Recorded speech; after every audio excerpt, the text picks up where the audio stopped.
Okay, let's unpack this. Welcome to the deep dive. Glad to be diving in. Yeah, this is where we take your sources, we break them down, and, well, we get you well-informed fast. And today, we're looking at something pretty cool. Generative AI.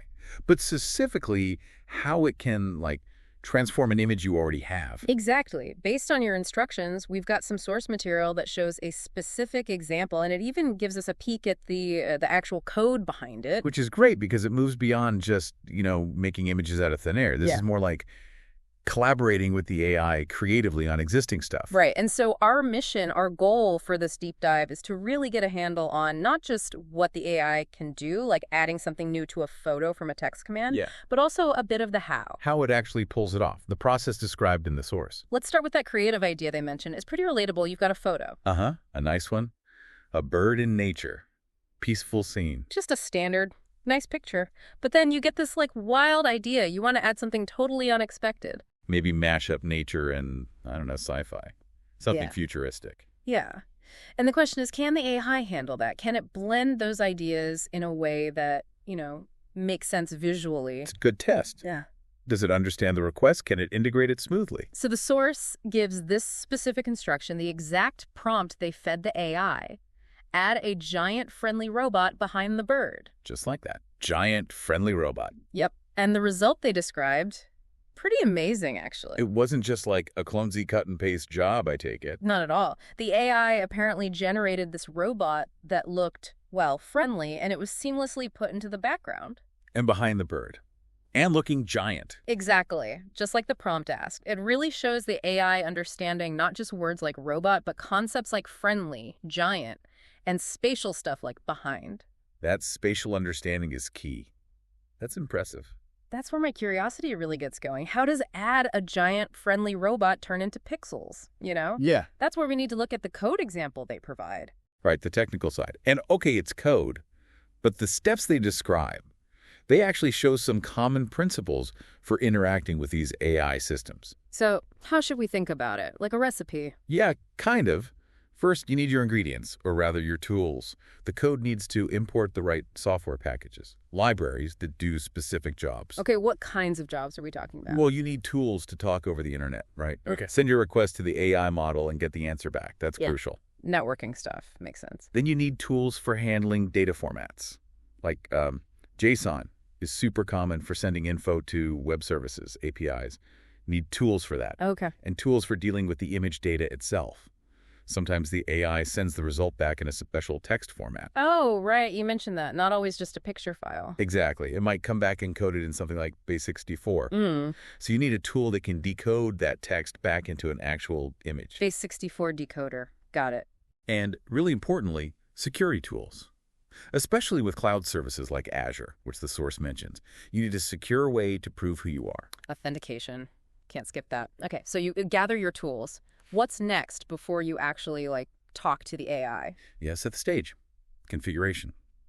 You need to tell the script, where's the original picture? Your input image file path. Where to find the bird picture? Yep. And where should the new picture go? The output file path? Right. Where to save the robot bird picture? Source and destination. Simple enough. Right. And then you need the connection details. The specific address of the AI service, your secret key or password, your credentials to prove you're allowed to use that specific AI model, like the GPT-image-1 model mentioned. So the address, the key, maybe the version of the service you're hitting, all that stuff. Exactly. You're basically setting up the inputs and the secure connection info. Okay, stage set. Tools ready. Image path known. Connection details sorted. Now what? Now the script prepares the actual request to send. It needs to read the input image file. Grab the actual data of the bird picture. Yeah, the raw binary data. Then it packages that image data together with your text prompt, add a giant friendly robot, and maybe some other settings. Like image size or quality you want back? Precisely. Things like N for number of images, size, quality, output format like JPEG. It bundles the image file itself and this text data. So the picture and the instructions all bundled up. But just before sending, there's that critical security step again. You use your credentials to get a temporary pass, an authentication token. Ah, the security pass, like showing your ID at the door. Exactly like that. You include this token in the request headers. It tells the Azure service, yep, this request is legit. Okay. package ready, token attached, time to send. Time to send. The script uses a tool, like request in Python, to POSCI this whole package image file, text data, headers with the token to the AI model's web address, its endpoint. And then you wait. The AI does its magic, or rather its processing. Right. The AI service on the other end gets the request, it looks at the image, reads the prompt, uses its complex internal workings to modify the image, and then it generates the response. And how does that response actually look when it comes back to the script? Usually it comes back as structured data, like JSON. The script needs to check, first off, did it work? Like, did it get a success code? Usually 200 OK. Good sign. Very good sign. Then inside that JSON data, it finds the generated image. But as we said, probably not as a ready-to-view file. It's likely in that base64 JSON field mentioned in the source. The base64 encoded text string. That's the one. So the script extracts that long string of text. And uses the base64 tool to decode it. Exactly. It decodes that text back into the raw binary data that actually represents the new image, the bird with the robot. Almost there. What's the final step? Just saving it. You take that decoded image data and write it into a new file on your computer using the output path you set up way back at the beginning. And that creates the actual JPEG or whatever format you want, this file you can double-click and see. That's it. You've got your transformed image. Wow. Okay, so mapping it out. Start with an image file, add text instructions, package it all securely with the token, send it off, AI works on it, sends back encoded text, denode the text, save as a new image file. That's the core flow described. It makes it feel less like, impenetrable AI magic and more like, well, a structured interaction between programs. It really does. And the source mentioned something else important too, error handling. Oh, yeah. Crucial. Good code doesn't just assume everything will work perfectly. What does that mean here? It means using things like try.except blocks in Python. The code tries to do something connect, send, receive, decode. If something goes wrong, the network drops, the AI service is down, the AI sends back an error message instead of an image. Uh-oh. The except block catches that error gracefully. Instead of the whole script just crashing, it can maybe print a helpful message like couldn't connect or AI reported an error, maybe log the details. It makes the whole thing more reliable, robust. That makes a lot of sense. Don't want it falling over at the first hurdle. So, okay, stepping back, what does this whole journey mean for you listening in?